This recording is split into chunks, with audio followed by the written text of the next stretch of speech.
Hello, good morning, good evening, and good afternoon sa bawat isa sa atin nakikinig ng Daily Hours ngayon, and welcome to another episode of Daily Hours where we read, reflect, and respond to the Word of God daily. Once again, magandang gabi sa bawat isa sa atin mga kapatid. Hope everyone's doing great, doing fine, and tonight we are introducing a new book, no? Actually, very familiar naman tayo lahat dito, I think. It's the Book of Job, no? Very special book na to. Dahil ilang beses siyang nagamit sa sermons, children's story, di ba? So, madalas. So, very, sounds personally exciting to, no?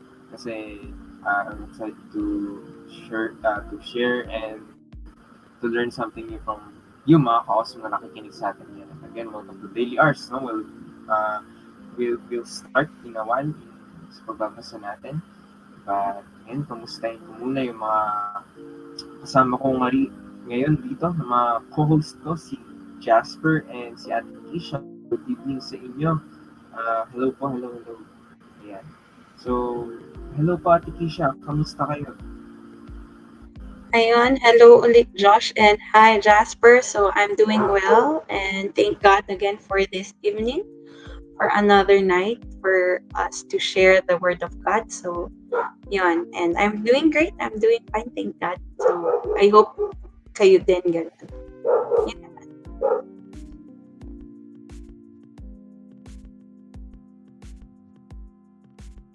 Ayan. Yun, thank you Ate Keisha for your update. And yes, I'm doing fine as well. Sana mga ka-awesome rin natin. No? How about Jasper? Kamusta bro? Yo, hello everyone. Good evening. Yeah, praise God, I'm doing well. It's the usual day, school. So, yes, I hope you're all doing fine. And hello to my co-host. Awesome, ayun. So, to see you, Iran, Jasper, and Ate Keisha soon. I'm able to visit namin in Baguio. No? So, very excited to meet new people as well. Ayan. So, sige, tuloy-tuloy tayo mga kapatid, no? And gaya namang nabanggit natin, we are about to read the first chapter of Job. May lang, verses 1 to 5. But before that, kamustahin ko muna yung mga awesome natin na nandito kasama natin ngayon. So, of course, nandiyan si Brother Alvin. Good evening, everyone. Happy midweek. Yes, happy midweek sa lahat, mga kapatid. Brother JR, hello po sa inyo. Good evening. Si Sister Ashley, blessed evening, mga kapatid, sabi niya. Good evening rin po sa inyo. And sa Ate Shoni, good evening, everyone. Sabi niya, hello po, hello. Of course, Kuya Jesse, awesome evening po, everybody, everyone. Ayan. And si Kuya O'Neill, good evening. Meron si Brother Sige Kapot, awesome evening, sabi niya. And good evening rin po sa inyo. Yes, new series tayo ngayon mga kapatid. Very exciting. Kasi it's the Book of Job. Gaya nga nung sabi natin kanina. Very familiar book pero excited rin ako sa mga new insights sa mga awesome na kasama natin yun. Ayan, nag-awesome word na agad si Kuya O'Neill at yung iba pa natin mga ka-awesome. And hello po, Sister Vivencia. Magandang gabi po sa inyo from Tanza Church of Christ. Ayan. So, yan. Thanks for tuning in. Sana tapusin po natin yung buong episode. And si Brother Alvin, hello, awesome evening. Awesome. Ayan, sabi niya. Good evening rin po sa inyo, bro. Ayan, nandiyan din si Brother Marvin. Good evening, mga kapatid. Sabi niya. Good evening rin sa'yo, bro. Job, hindi ko pa nababasa yan. Let's go. Yes, sa akin rin. Hindi ko pa siya nababasa ng buo. No? So, very interesting. Kaya, looking forward to new learnings. And, ayan, si Brother Kaloy. Hello po sa inyo. Good evening, good evening. Ayan. So, ayun, mga ka-awesome. As we read on our text for tonight, sana i-share nyo rin ang inyong insights regarding the verses that we're going to read. Hopefully, magkaroon tayo ng wonderful sharing and healthy discussion sa mga mababasa natin. But before that, magkaroon tayo ng konting recap ano ba yung napag-aralan natin kagabi. Conclusions pala tayo kagabi, no? Last night about the Second Kings. The Book of Second Kings, grabe na napakaraming nangyari about the history of the kings.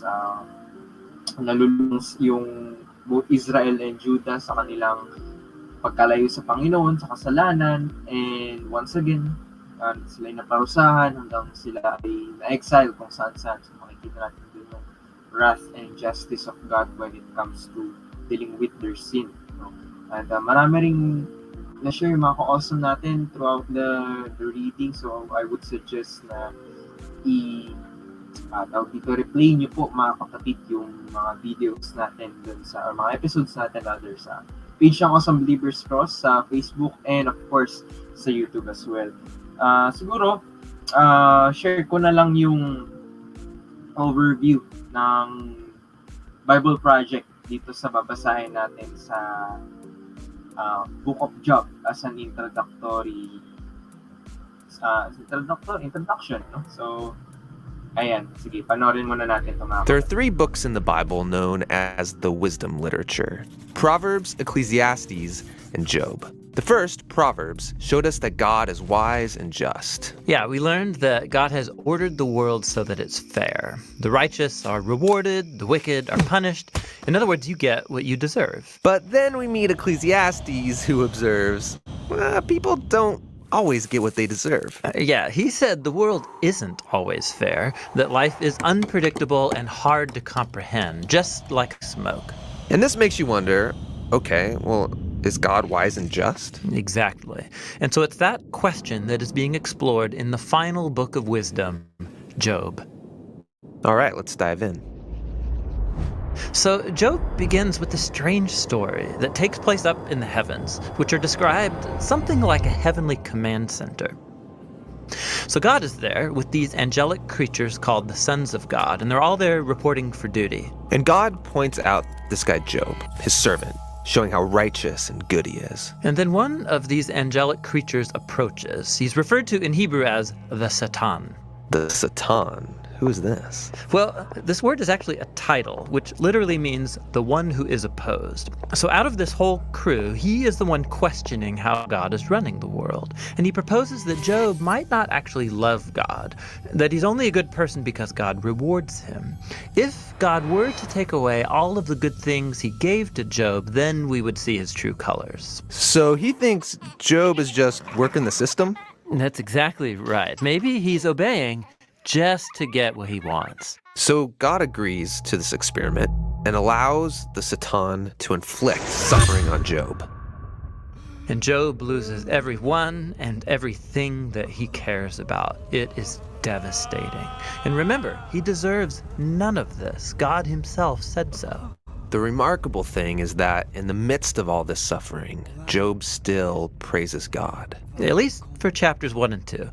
But then in chapter 3, we find out how he's really feeling inside. He unleashes this poem that reveals this devastation. It's a long, elaborate curse on the day that he was born. After this, some of Job's friends come to visit him to offer their help. And all of them are like, Job, you must have done something horribly wrong to deserve this. After all, we know God is just, and we know the world is ordered by God's justice and fairness, so you must be getting what you deserve. And for the next 34 chapters, the friends and Job go back and forth in very dense Hebrew poetry. His friends keep speculating about why God might have sent such suffering, and they even start making up lists of hypothetical sins that Job must have committed. But after each accusation, Job defends his innocence. And Job is innocent. He is. He's also on an emotional roller coaster. At some moments, he's very confident that God is still wise and just. Yeah, in other moments, he's doubting God's goodness. He even comes to accuse God of being reckless, unfair, and corrupt. So by the end of the dialogues, Job demands that God come and explain himself in person, and God does so. He comes in the form of a great storm cloud. Now, God doesn't give Job a direct answer. He doesn't tell Job about the conversation with the Satan. Yeah, he does something very different. He takes Job on a virtual tour of the universe.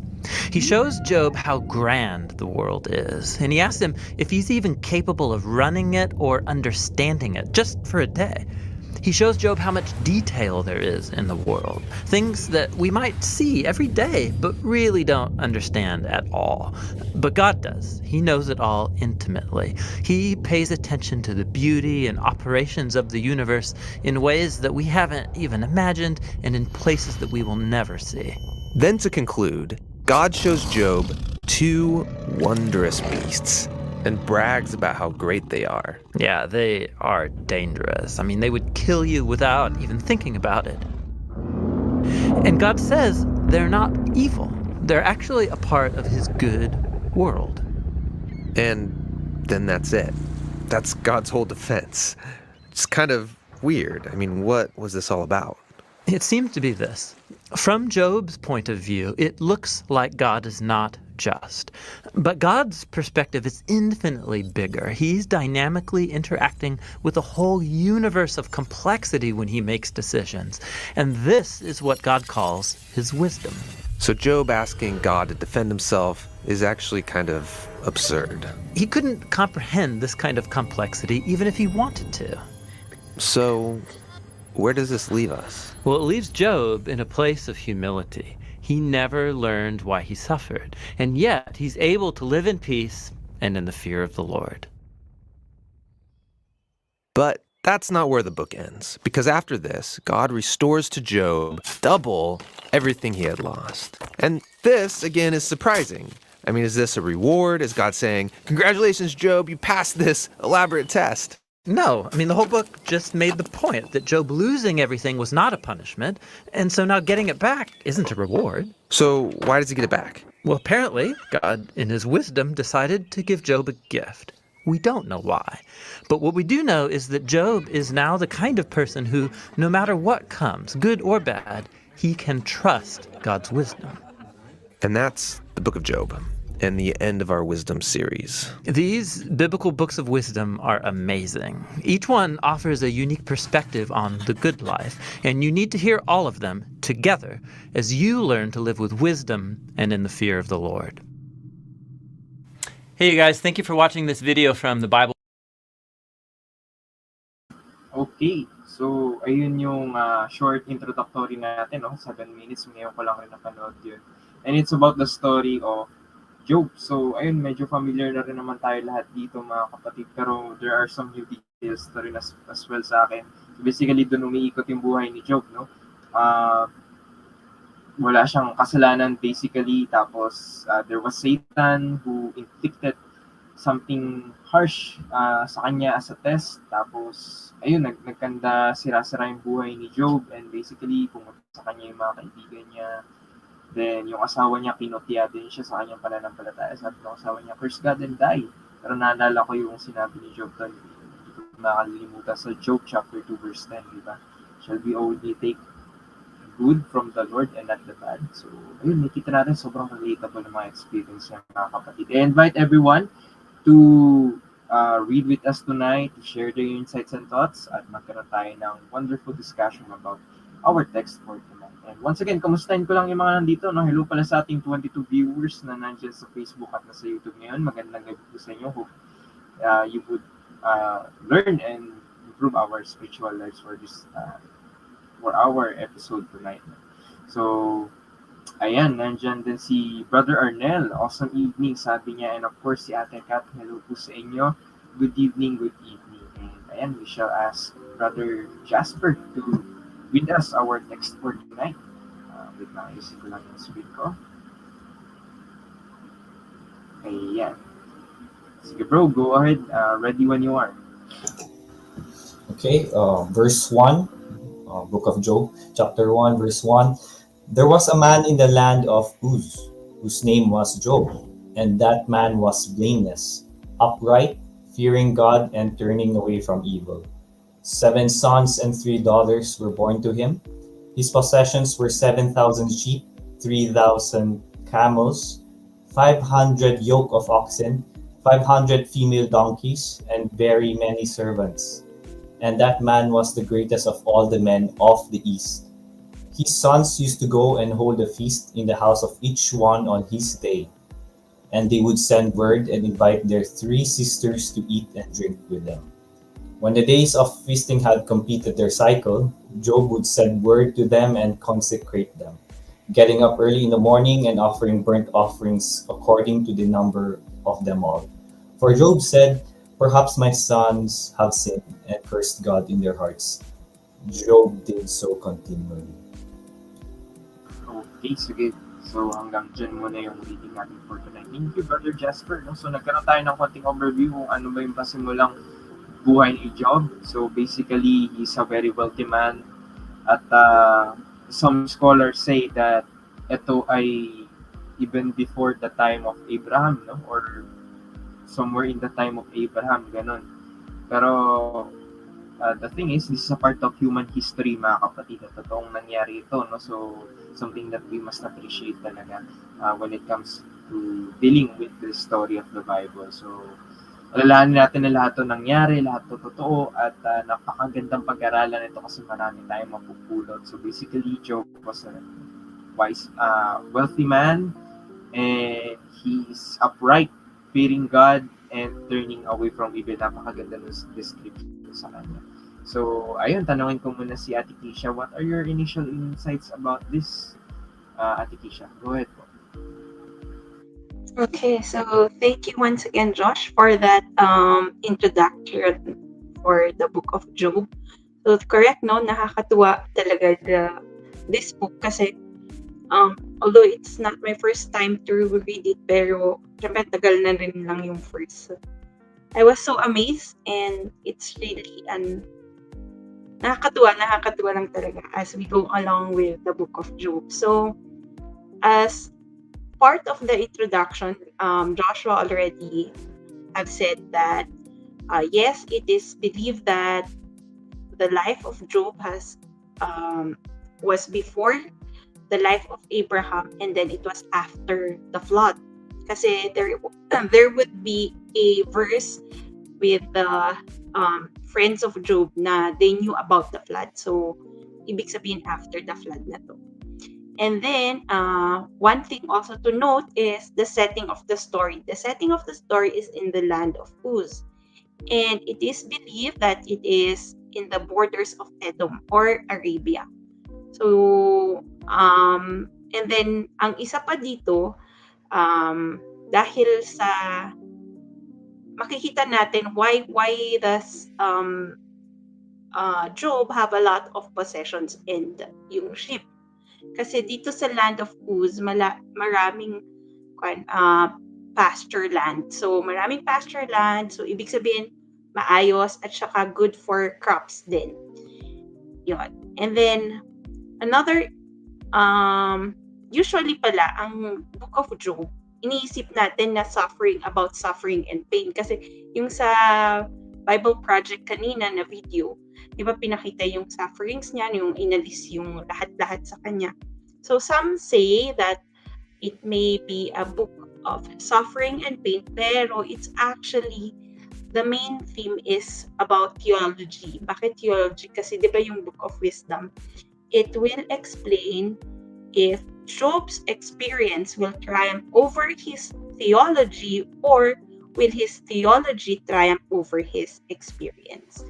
So, din yung magiging problem, yung oversight nitong Book of Job. So, let's see. So, let's start with verse 1. So, ito na yung verse 1 to 5, ito yung earthly stage. Di ba kanina meron sa Bible Project yung nasa heaven stage. Ito naman, punta muna tayo sa earthly stage kung saan nandun si Job. So, in verse 1, Job is the central character. So, yan. So, siya yung main character of this story. And then, so nandito sa verse 1 then, he is blameless and upright and fearing God and turning away from evil. So, when you say blameless, it does not mean na hindi siya nagkaroon ng sin. Ang blameless kasi, it's mostly horizontal. Ibig sabihin, you and the others or other people. How does other people see you? You're blameless. Ibig sabihin, walang makita na bahid ng talagang na ginawang mga anuman na kasalanan, ganyan. Pero pag sinabi kasi natin sinless, this is different from sinless.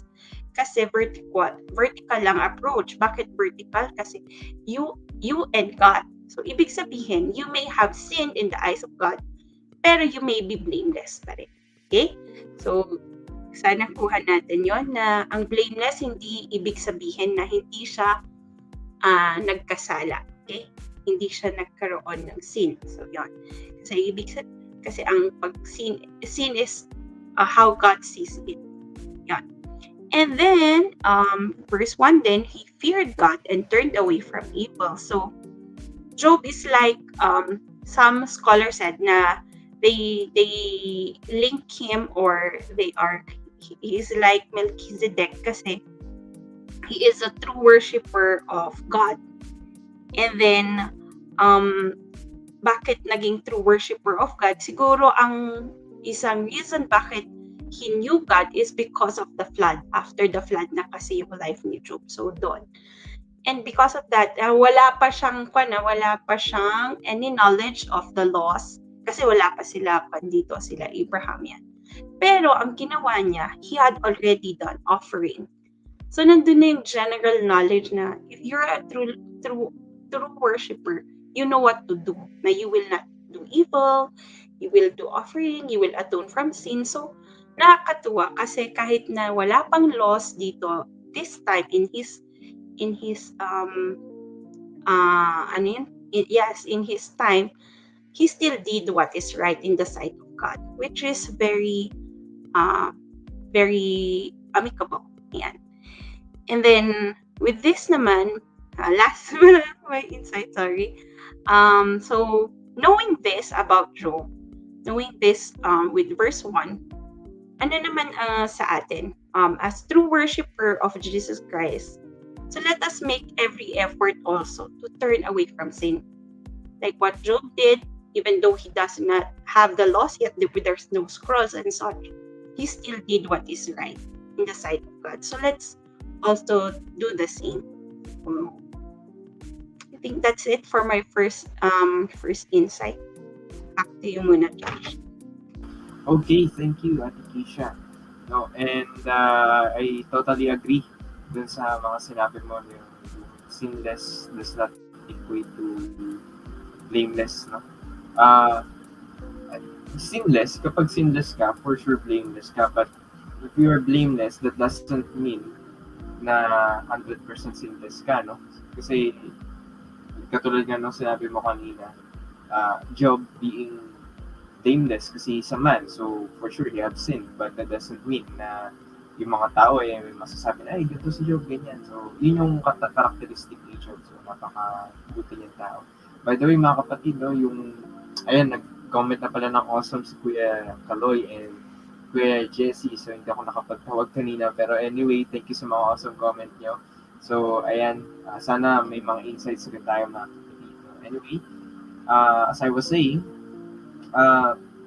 very special tong pamumuhay ni Job, katulad rin nung nabanggit ni Ate Kish, na wala pa yung law rito, yung Old Covenant, no? Hindi pa na-establish yung formal system ng Old Testament, in a way na kailangan mag-sacrifice, may temple, may tabernacle, ganyan. Pero Job, in his heart knows what to do, no? Knows what is right, kasi ito pa lang sacrifice na siya, tapos ginamit yung buhay niya para sa Panginoon. So sabi niya parito, perhaps my sons have sinned and cursed God in their hearts. Kaya anong ginawa niya? He offered burnt offerings. No? So something na I think lesson makukuha natin. So early in the morning, what are we doing in our lives, mga kapatid? Are we devoting it to God, praying and offering our hearts and our minds so that He would provide us guidance? So sana ganun. And sige, tawagin ko naman si Brother Jasper about his insights about these verses. Go ahead, bro. Yes, thank you, Ate Keisha and Josh, for your insights. I actually agree with Josh about the book of Job being something that really happened, being a historical thing. Because there are some groups who consider the book of Job something, you take it as like a parable or something like an allegory. So it did happen, but you can take lessons from it. But that is actually the wrong way to view the book of Job. It did happen. And the setting, yes, they can't really pinpoint exactly where when it happened, but it happened before the Exodus. And one clue is when they were translating this in English, they did use the Hebrew word Yahweh to address God. They used actually Shaddai, which means Almighty. So it really happened a long time ago. So before the time of Exodus. So that's one more clue. And one clue is how Job is, shown to be wealthy. Instead of money, it's actually his livestock. And as we can see here, very many. So just like the time of Abraham or during the time of Jacob, they are considered wealthy when they have a lot of livestock. So just like Job here, he has lots of livestock. So the setting is around that time. But when it comes to the author of Job, there's not they can't the some there's no official author, so the biblical scholars can't really find who wrote this. But when I was preparing for this, it got confusing for me because it was written during the time of Solomon's era, the reign of Solomon. But it happened before the Exodus or or even before the time of Abram. So anyway, again, when it comes to the themes Ate Kisha mentioned, it is not about only suffering, it's about something to do with the theology. And it is very true. And suffering is one question. So what's nice about Job? Uh, I haven't also read the whole thing, but I have read the other books of wisdom, which is Proverbs and Ecclesiastes. So if you read the book of Proverbs, it's full of pieces of advice, and that pieces of advice sometimes can help you or not. And it's also a book where it praises God that He is truly wise and just like what the video mentioned. And if you go to Ecclesiastes, it was written by Solomon. It has a major darker tone because in that book, Solomon keeps mentioning that life is meaningless, but it ends in a good note, mentioning that life is meaningless if you don't have God. So now we go to the book of Job. Now, how about this question? Is God truly just? Is God truly, in control? Or some questions like, if God is truly just, then why does He allow suffering to happen? Why does He allow bad things to happen to us? So maybe in our Christian journeys, in our lives, I think we've asked this question, right? If God is all powerful, if God is truly good, then why are we having these situations such as wars, such as deaths, suffering? So this is a book that addresses that question: if God is truly just. And it, the themes we mentioned theology, it's because if we read further in the book of Job, when Job has suffered, his friends actually came to think. It's like, why did Job suffer in the first place? Is it because he did something wrong? So, meaning, um, if you're a good person, does that equate to prosperity right away? If you do sin, does that make you, or does the world give you suffering? If we compare our world today, it's not the case because there are some good people. Yes, they are good, but you don't see them as wealthy as Job. There are some people who are not really good, yet they're in the top, right? So people will question, is God really just, right? So that's the one of the questions. So let me, it also answers some questions like the inherent sinfulness of the human race, and the accusation that God is unjust, and the limitations of human understanding. So it was mentioned in the Bible Project about how God answered Job. Anyway, we'll be reading that in the future. But it's actually a humbling answer when God showed, or He placed Job in his place. That's what He did. He actually went to the level of Job, and that's how He answered. Anyway, it's I agree with the Bible Project. Na very, at first it's a strange answer. Anyway, let's focus. Sorry, focus on the introduction. Anyway, yes. So verses 1 to 5, we are introduced to Job, and Job, we can see here already, he's a wealthy person, so he's doing well. And in this time, having many offsprings means that you are blessed by God. And yes, he is indeed blessed by God. He has 10 children, 7 sons and 3 daughters. If Yes, 7 keeps on popping up, right? Because 7 is actually the complete number to the Bible. That's why it keeps popping out, 7, 7. So anyway, so yes, so if you read in verse 4, his sons used to go and hold the feast in the house of each on his day. So you can say a special occasion or maybe their birthdays. And even if so, we can tell that they celebrate this kind of, you know anyway, this festival or this disappointed day.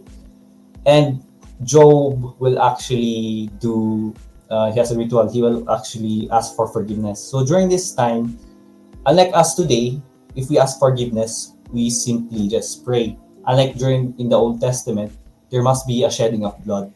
That is why that's how they ask for forgiveness in the Old Testament. There should be a sacrifice, and they sacrifice animals. There should be a shedding of blood. So anyway, that reinforces the point that Job happened way back. So yes, and I agree with Josh and Takesha about being blameless. Does not mean sinfulness. I being sinless. Anyway, this is again the introduction. You're introducing Job. So those are my insights so far. All right, thank you, Brother Jasper. No, thank you for pointing out yung part kung saan, kasi maraming katanungan dun eh, kung just ba si God, bakit niya hinahayaang may bagyo, may suffering, may gera, tulad ngayon, may war on Ukraine between between Russia and Ukraine, di ba? Daming namamatay, daming binubuong pang inosente, ginusto ba nila yun? May kasalanan ba sila? Di ba? So, we will never know, but the thing is, God knows everything. But still, why would he allow such a thing? Di ba? So that's a very important point to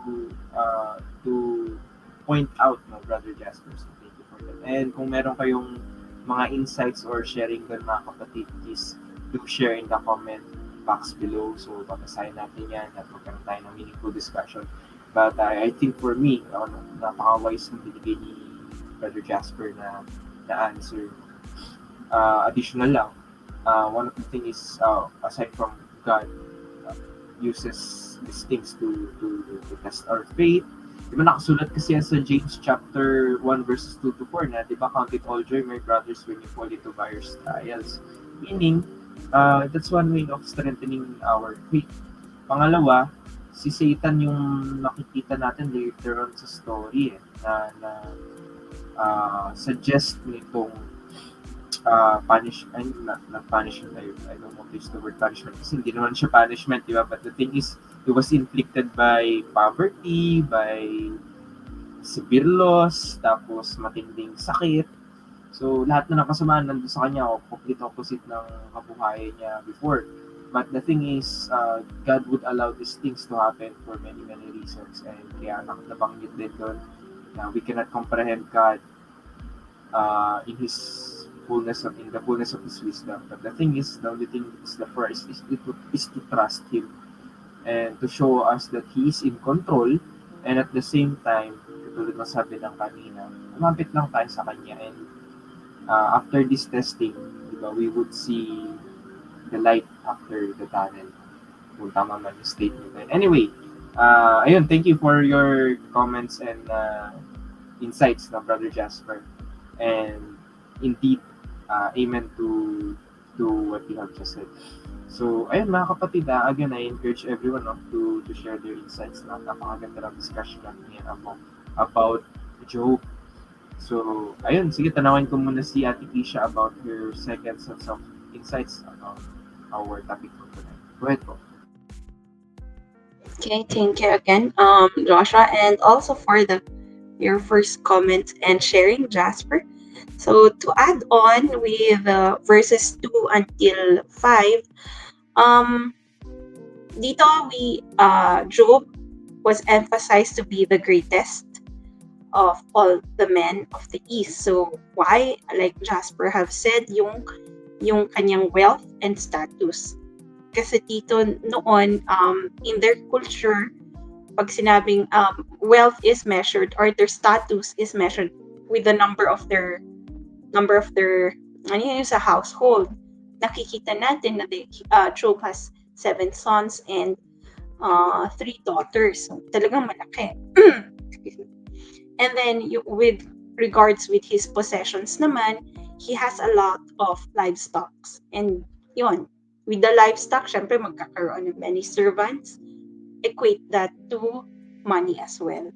And makikita natin, I think it's in chapter 1 or 2, kung anong ginawa niya sa mga wealth niya. That will be reserved for the next chapters of Job. But let me focus on the word greatest here. Job was considered the greatest of all the people of the East. And the East here is pertaining to the borders of the Arabian Desert. And then sabi sa na-research ko din, it is also in the east and southeast of the Lower Jordan River and Dead Sea. So yun yung location ng east na yan. So here, if greatest na dito si Job, in our life today, how can we be the greatest in the kingdom of heaven, or in the greatest in the kingdom of heaven? So we go now further to Matthew. Remember with the book of Matthew in chapter 18 verses 1 to 6. Let me just go to that. Matthew chapter 18 verses 1 to 6. It says, the subtitle is, Who is the Greatest? So in this, let me read. But let me go first to verse 3. Truly I say to you, this is Jesus talking, unless you turn and become like children, you will never enter the kingdom of heaven. Whoever humbles himself like these children is the greatest in the kingdom of heaven. Whoever receives one such child in my name receives me. But whoever causes one of these little ones who believe in me to sin, it would be better for him to have a great millstone fastened around his neck and to be drowned in the depth of the sea. So connecting it to being the greatest, we have seen that Jesus Christ have taught us that to be the greatest, or to be part of the greatest, is to humble ourselves first, like a child, and also not to cause anybody to sin. So that is how to be the greatest. If it was in the time of Job, the scale of to be somebody who is great is through his possession, his status, and being godly. Sa atin naman, how Jesus Christ wants us to be great is to humble ourselves always and not to cause everybody to sin, or anyone to sin rather. And in verses 4 to 5, one prominent one prominent idea here is Job who sanctified his sons and daughters, even if it was not actually stated on verse 4 that the sons sinned. Kasi parang dito, it was just clear that they celebrated for something. Yun nga yung sinabi ni Jasper, it may be their birthdays. Pero walang sinabi naman na that they got drunk, or they did something wrong, or they sinned. So wala. But then Job, who is a very godly parent, yung nakakatuwa sa kanya, he atoned for the sins na just in case na his sons, or maybe one of his daughters have cursed God. So yun, kasi yung cursing in their time is parang saying something that is against God. So yun yung nakakatuwa as Job, being a father, being a parent, a godly parent, na he prayed. Parang in our time today, he prayed for his children na sana wala silang ginawang masama. So yun yung nakakatuwa na lesson natin na pwedeng makuha from Job, na aside from being godly, he also wanted his sons, his children, to be godly as well by doing it continually, praying, atoning for their sins, just in case they have sinned. Na nakakatuwa no, na this is a part of us that we should be, be caring as well, and also make sure that we are guiding everybody not to sin as well, and not, and also always to follow God. If we are a parent, a teacher, and or somebody, or a kuya, ate, tito, aunt, so yun naman yung sa akin, yung always have a care to everyone, not we should also include them in our prayers, that hopefully they won't sin also against God. So that's it for my second insight. Back to you ulit, Josh. Thank you, Ate Kisha, no, and thank you for pointing that out na dun sa part ng pagkakasala or seemingly maaring pagkakasala ng kanyang mga anak na yung ugali niya, no? Talagang inilapit niya yung mga anak niya sa Panginoon by offering burnt offerings according to the number of them. So, something na tulad ng sinabi ni Ate Kisha, makuha natin is praying for other people as well, di ba? Moving them towards God, helping them to grow in their faith. So, ayun, napaka-religyoso, napaka-maka-Diyos nitong tao ito, si Job. Something na we must learn from this story. So, ayun, thank you, Ate Kisha. And how about Brother Jasper for your second set of insight? Go, bro. So for my next insights, I want to talk about the video, the introduction, or an overview of the book of Job. Now, it struck me when the narrator mentioned, or when the reason why Satan, again, Satan is a title, and in Hebrew, it means adversary. So he's the angel who keeps on opposing. So he keeps on opposing God. Anyway, so one of his questions, or he wanted to challenge God about Job. Since Job is like a saint here, he's a saint here, he's the greatest man of the East, he's blameless. And Satan or Satan was doubting that the reason why he follows God is because of what's surrounding him, or it's because of his environment, it's because he's prosperous. That's the only reason why he worships you. So that's like the question of Satan. He was challenging God, that it wasn't sincere. So when we reflect about the life of Job, we sometimes can also be, or we may wonder or ask ourselves, do I follow God, or am I truly a Christian because I truly love him? Is it because I truly believe in the truth? Or is it because I'm a Christian because of my environment? For example, I'm a Christian because most of my family is going to church. That's why I'm a Christian. I'm a Christian because that's the dominant religion in the country, in the Philippines. That's why I'm a Christian. So that's something to reflect about, especially me. So that's what I've been reflecting about when they mentioned that. So it's again, so that's the challenge, and the book of Job addresses that actually. Spoilers. It was already mentioned in the overview anyway. So Satan was wrong. So truly, Job was truly faithful to God, not because he was rich, not because God blessed him with wealth. It's because Job is truly a good person. So it's in him.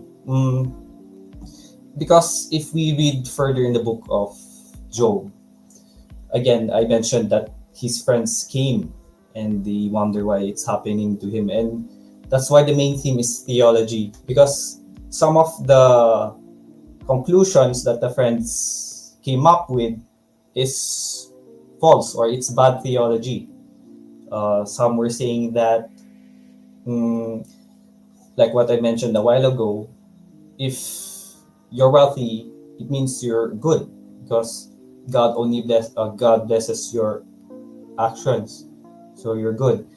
But if you're suffering, or if you are suffering something, meaning you have done something wrong. So it reinforces the thought, which still exists today, that we are not saved by our works.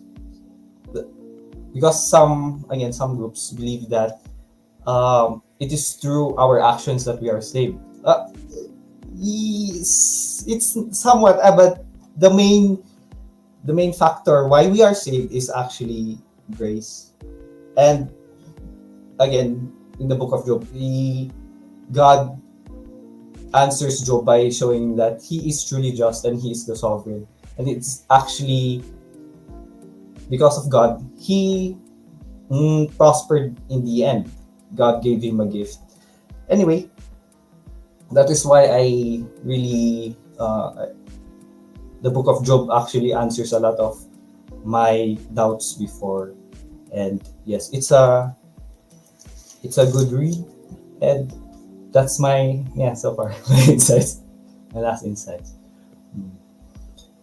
All right, thank you, Brother Jasper. No, and indeed, um, makikita natin talaga rito na even Job was, uh, hanggang marami siyang pinagdaanan, he suffered a lot of things.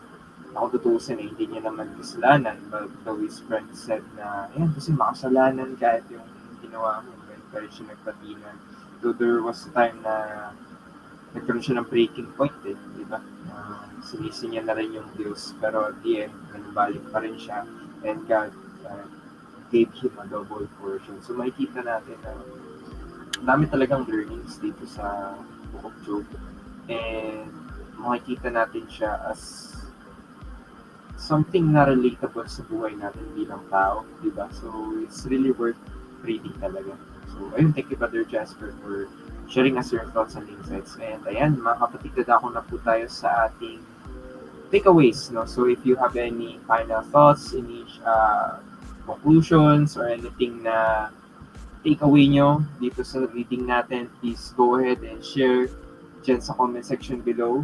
Kasi ganoon ay magkaroon din tayo ng reflection, no, about what we have read in the first chapter, in the first 5 verses of the book of Job. So, ayun, I encourage everyone to, again, share yours, no, mga kapatid. But before that, tawagin ko muna ulit si Ate Keisha for her final insights, takeaways rather, and conclusion. Go ahead po. Okay, thank you. Thank you for this evening again, Brother Joshua and Jasper. So, with my final takeaway with the book of Job, concentrating on verses 1 to 5, my first one is, let us, like Job, let us be a true worshiper of God, and let us make every effort to turn away from sin or from evil. So, let me give you a Bible verse connected with that. It's in John chapter 14, verse 15. If you love me, says Jesus Christ, you will keep my commandments. And shunning away from evil, let us put on the Lord Jesus Christ. Put on meaning, let us not be, let's follow what He has been giving us as an example. And to be the greatest naman, like Job, who was the greatest of all the people of the East back then, let us also aim to be the greatest, to be part of the greatest in the kingdom of God by being humble and not to cause anyone to sin. So that's it for my takeaways for this evening. Thank you again, and God bless you all. Okay, thank you, Ate Keisha, for all those conclusions and takeaways. Indeed. Amen, amen, amen. How about Brother Jasper? Go ahead po. So for my takeaway for the verses 1 to 5 in the video is, let's be like Job. Since Job, his life is, again, something to, there's a lot of lessons you can learn from Job. And in his life, he was a blameless man. But in some point in the book, he breaks, actually. He questions God. Now, it's okay to question God as long as it does not turn into accusations already. As long as these doubts you have today will be answered, just like Job, it was indeed answered, and he was humbled by it. So let's be humble as well, like Job. It will really help us accept that God is truly sovereign and He is truly um, just. And wait, it was on the tip of my head. Wait lang. And uh, wait, was that already? And wait lang. It's just in my head. Wait lang. Mm, ay, sige, ikaw muna, Josh. I'll think muna. Okay, I'm sige, sorry. I'll get back into you, Brother Jasper. Pero ang ganda rin nung point na emphasis mo kanina about dun sa suffering. Kasi if you don't mind mga kapatid, i-share ko lang tong sermon natin makaraan. So ayan, sana kita. Tagalog lang siya, pero about yung mga suffering, bakit ito nangyari? Diyos ba ang may gawa nito? Sabi rito. So kung titingnan natin, medyo nabulabog lang yung slides, pero meron tatlong reasons na pinresent dito. Una, galing sa Diyos, di ba? Tulad ng matinding baha, yung Sodom at Gomorrah, yung 10 salad sa Egypto. So, nagkataon ba na niloob talaga ng Diyos yan na mangyari o may purpose mo siya? So, we can read here in Isaiah 55 verses 8 to 9 yung kasagutan, no? Na your ways are higher than our ways and your thoughts than your thoughts. So, makikita natin there is a purpose for everything. And itong mga sakunang ito, particularly Sodom Gomorrah, the flood, yung 10 plagues of Egypt, lahat naman yan ay para sa ikabubuti ng kanyang mga anak at ng buong mundo. So, ayun, no? So, that's the first reason why these things are happening. Pangalawa, kalikasan. So, bagyo, lindol, pandemya, itong COVID-19, mga aksidente, dala ng kalikasan. Sabi rito, ay chance happen to them all. Ibig sabihin, talaga na dito sa mundo natin, there are laws of nature na nagiging kadahilanan ng mga sakunang ito. Gusto man natin at sa hindi, ay hindi kasi permanente ang buhay dito sa mundo, mga kapatid. So, yes, all creation of God is perfect, but the thing is, our life here on earth is not perfect. Kaya andyan yung mga sakuna na hindi talaga maiwasan. So, verse natin dyan, in Ecclesiastes 9 verse 11, sabi dyan, kundi panahon at pagkakataon nangyari sa kanilang lahat. Sabihin, chance happened to them all. So, nandun talaga yung chance. No? Tinatawag natin na chance na maring nilob rin ang mangyari ng Panginoon for some reason at maring hindi natin ma-comprehend yun fully. So, that's the second reason. No? And the third reason is from us. Tayo mga tao may gawa mismo, yung digmaan, yung sakupan, yung pangapi at pangabuso, personal na hangarin. Yan ay nanggaling sa puso ng tao na masama at marumi. No? So, tulad natin yan dun sa ginawa ni Satan kay Job. So, siya yung sa kanya nang galing tong